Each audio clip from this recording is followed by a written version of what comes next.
PSG against Manchester City. It's exactly what you want from a neutral's point of view. Well, it's oil against oil, and Norway is an oil nation. Why didn't we buy a club? And it's PSG, Manchester City. It's a fantastic game coming up. And remember, we always say that PSG, well, they're just playing that low French league, but they were in the final last season, and now they're in the semi-final against Manchester City. Should be brilliant, though. This is what we want.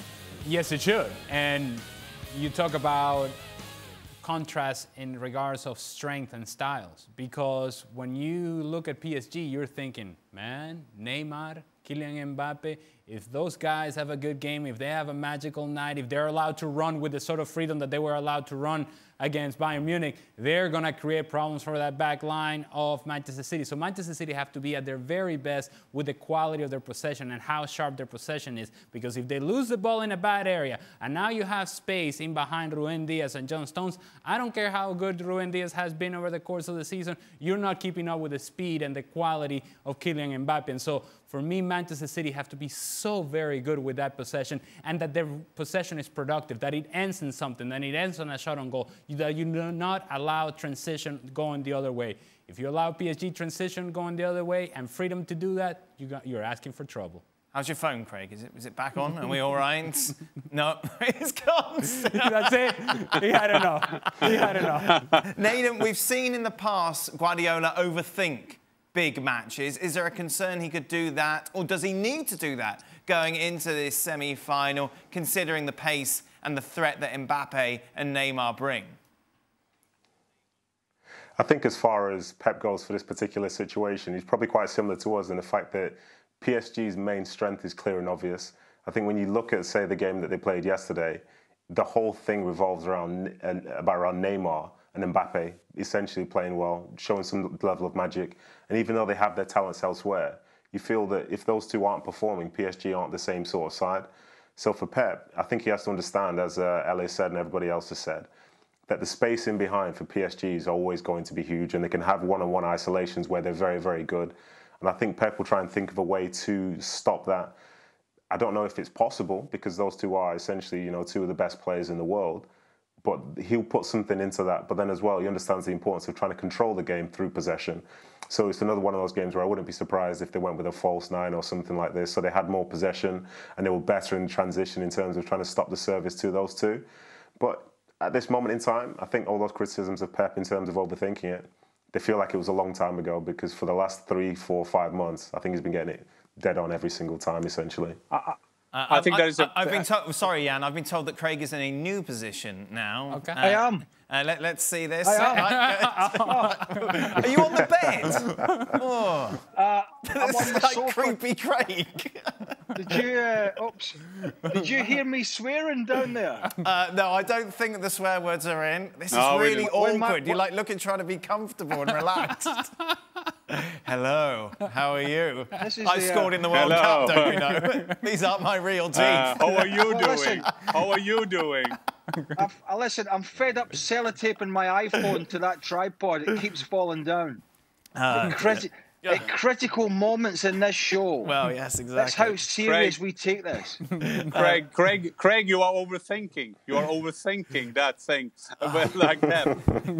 Well, it's unlike me here, Jan, because I was trying desperately to get the shot back up, and clearly they faded my mic down because they told me, because I was swearing. Right. But yeah, normally at this point, I just switch my phone off and go away and just give up. Oh, well. So, and we're talking about PSG against Manchester City. These are two big clubs that are going to meet in the semi-finals. We're quite excited about it, Craig.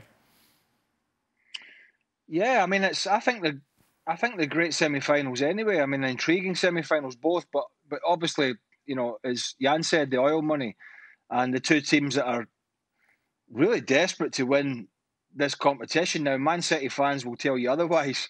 Some of them will say, oh, no, we just want to win in England. But certainly the hierarchy, the ownership and the manager and the players are not thinking that way. But I'm just seeing one or two, as I said earlier, one or two things creeping back in terms of the mistakes and the way that you know, under strength PSG really handled Bayern Munich, although they were missing some players, but a real under strength PSG how they defended in the 2 games, and with the threat up front, which, you know, Man City have got a threat, but it's sort of midfield playmakers. They don't have that pace and the guile of Mbappe to run in, and I think that's a big problem for them. So I would just sit on the PSG fence, although, as you know, the bookies have City as favourites, but I don't know. PSG impressed me the way they handled Bayern, and I think it could be a problem for Man City, but who knows? So you and your chins have got PSG to go through, Craig?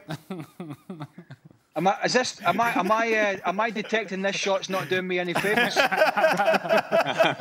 No, I think that I agree with wanted to say the guy that is lying in the sofa, but I'm not.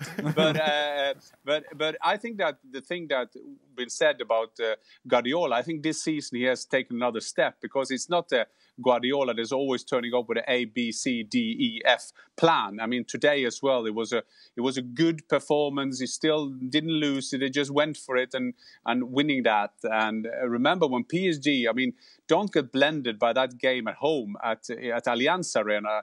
If Lewandowski was there, he could have scored 4 or 5 goals. So they are letting you have a lot of chances.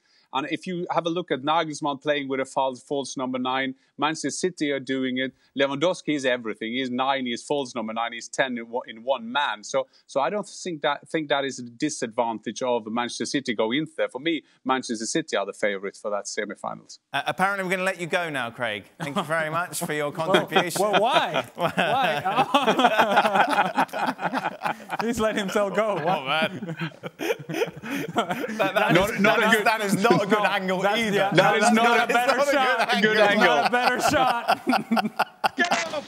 Get off! So Pep Guardiola will be going into his 8th semi-final as manager in the Champions League, a record that he holds with Jose Mourinho now.